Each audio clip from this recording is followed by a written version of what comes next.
तो सबसे पहले आपका जो टॉपिक है, चालक में स्वतंत्र एवं बद्ध आवेश क्या है ये।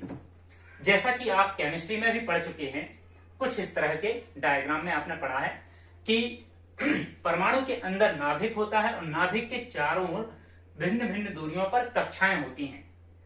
उन कक्षाओं में इलेक्ट्रॉन गति करते रहते हैं वृत्तीय मार्ग में।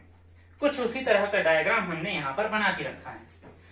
लेकिन इसकी बाह्यतम कक्षा में आप देख सकते हैं जो इलेक्ट्रॉन होते हैं वो कमजोर आकर्षण बल से बंधे होते हैं और जो सबसे करीब होता है वो अधिक आकर्षण बल से बंधे होते हैं। मतलब ये कि बाह्यतम कक्षा में उपस्थित इलेक्ट्रॉनों को यदि हम थोड़ी सी ऊर्जा दे दें तो वह अपनी कक्षा को छोड़कर बाहर चले जाते हैं, किसी और क्रिया में भाग लेने लगते हैं। तो इसी सिद्धांत का उपयोग यहाँ पर किया जाएगा। चालक में आप जानते हैं कि परमाणु के चारों ओर कक्षाओं में चक्कर लगाते हैं इलेक्ट्रॉन। जब इन चालकों को, जब किसी प्रकार के भी चालक को विद्युत क्षेत्र में रखते हैं तो यह विद्युत क्षेत्र बाह्य बल लगाते हुए इनको अपनी ओर आकर्षित कर लेता है। या यूं कहें कि जब हम किसी चालक को विद्युत क्षेत्र में रखते हैं, बाह्य विद्युत क्षेत्र में रखते हैं, तो विद्युत क्षेत्र की विपरीत दिशा में बाह्यतम कक्षा के जो इलेक्ट्रॉन है वह गति करने लगते हैं। जैसा कि आप जानते हैं इसमें विद्युत क्षेत्र की दिशा बाहर की ओर होगी।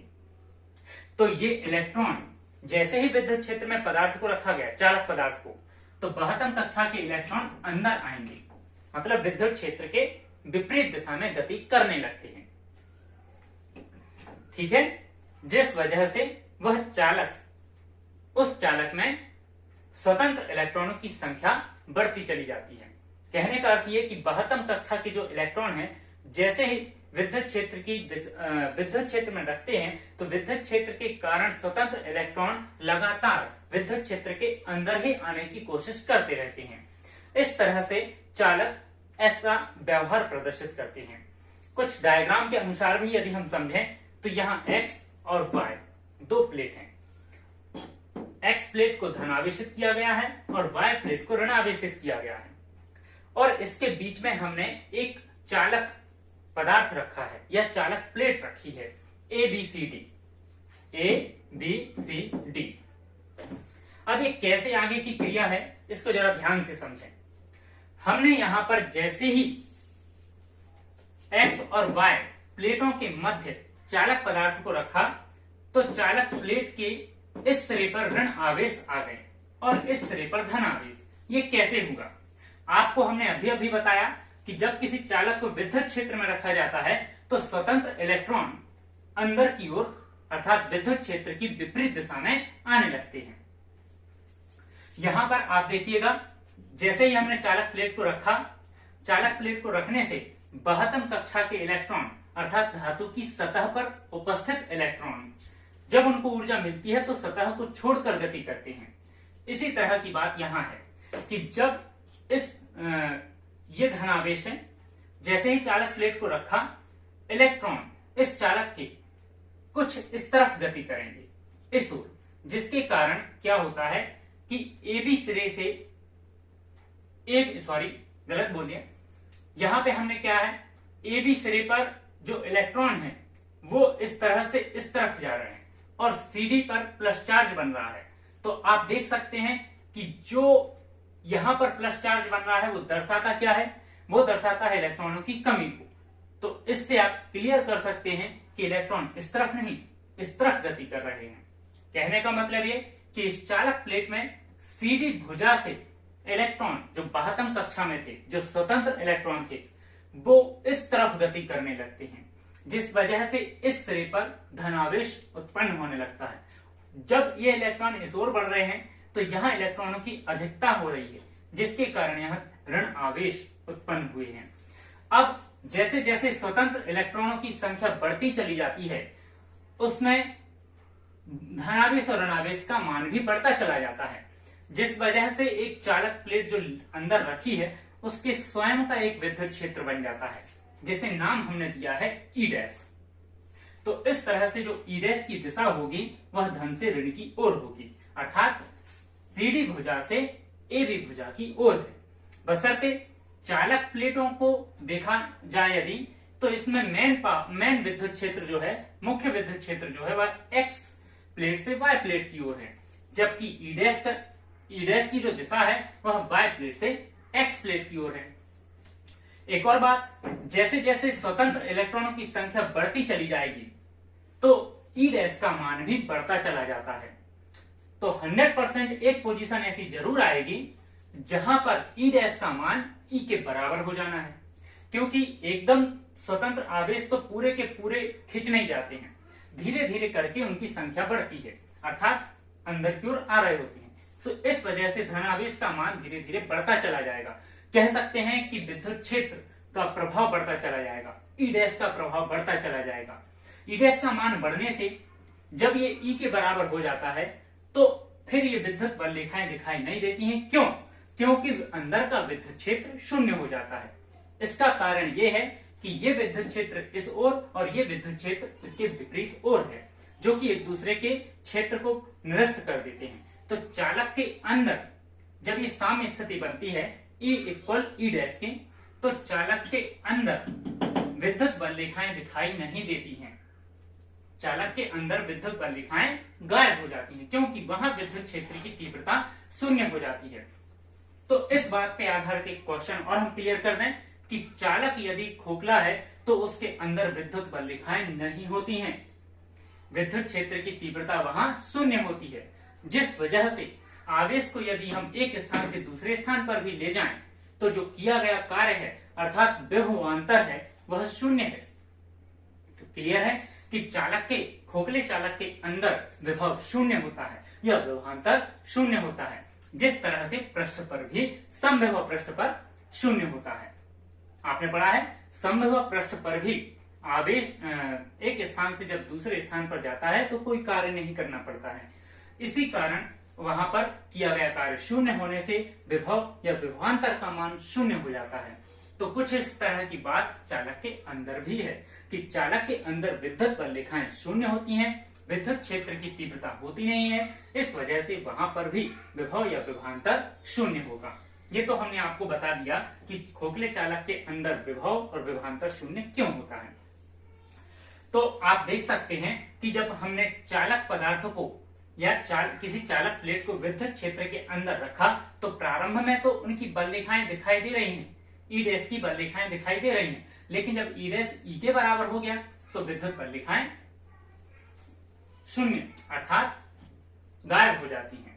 तो चालक इस तरह का व्यवहार करते हैं, विद्युत क्षेत्र के अंदर जो चालक होते हैं कुछ इस तरह का व्यवहार करते हैं। अब बात आती है स्वतंत्र एवं बद्ध आवेश की। यहां पर आपने देखा कि जो स्वतंत्र आवेश है वह विद्युत क्षेत्र की विपरीत दिशा में गति कर रहा है, अर्थात नाभिक की ओर आ रहा है। तो जो आवेश विद्युत क्षेत्र की विपरीत दिशा में गति करता है अर्थात इलेक्ट्रॉन, वो बद्ध आवेश कहलाते हैं। और नाभिक के अंदर उपस्थित धनावेश हैं जैसे कि, तो विद्युत क्षेत्र में वो गति नहीं कर पाते हैं। चालक को जब विद्युत क्षेत्र में रखते हैं तो चालक के अंदर नाभिक में जो धनावेश होते हैं वह विद्युत क्षेत्र में गति नहीं कर पाते हैं, जिस वजह से उनको हम बद्ध आवेश कह सकते हैं। और स्वतंत्र आवेश है जो बाह्यतम कक्षा से अंदर की ओर गति कर रहे हैं क्षेत्र की विपरीत दिशा में। आप समझ गए होंगे कि बद्ध आवेश क्या है और स्वतंत्र आवेश क्या है। यहाँ पर स्वतंत्र आवेश इलेक्ट्रॉन कहे जा सकते हैं और बद्ध आवेश धनायन कहे जा सकते हैं, नाभिक के अंदर उपस्थित प्रोटॉन। तो आपको स्वतंत्र और बद्ध आवेश समझ में आ गए होंगे। और इसके बाद ये दूसरा टॉपिक भी हमने यहाँ क्लियर कर दिया है कि विद्युत क्षेत्र में चालकों का व्यवहार कैसा होता है।